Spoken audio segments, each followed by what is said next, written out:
எல்லா மாத்திரைக்குமே ஒரு effect side எஃபெக்ட்னு ரெண்டு இருக்கும்.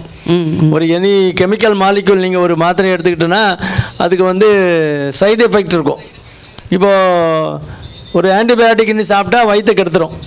வயிற்றில் உள்ள ஃப்ளோரா கம்ப்ளீட்டாக எல்லா கிருமியும் நாசம் பண்ணுறதுனால டயரியா வந்துடும், அல்லது ஒரு கொமட்டல் மாதிரி இருக்கும், பசி எடுக்காது, அந்த மாதிரி சைடு எஃபெக்ட் இருக்கும்.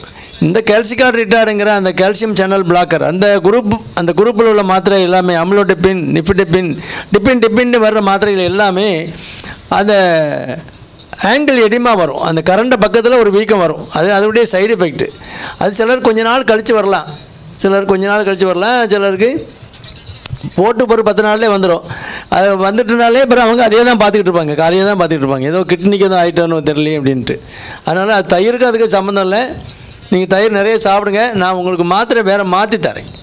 அந்த கால்சிகாட் ரிட்டார்டுக்கு பதிலாக வேறு மாத்திரை அந்த வீக்கம் வராமலே இல்லை அல்லது குறைவாக வரக்கூடிய கால்சியம் சேனல் பிளாக்கர் இருக்குது, அதுக்கு மாற்றிக்கலாம். ஏன்னா உங்களுக்கு மற்ற மாத்திரைகளை வந்து பிபியை குறைக்க மாட்டேங்கிறனால தான் கால்சியம் சேனல் போட்டோம்.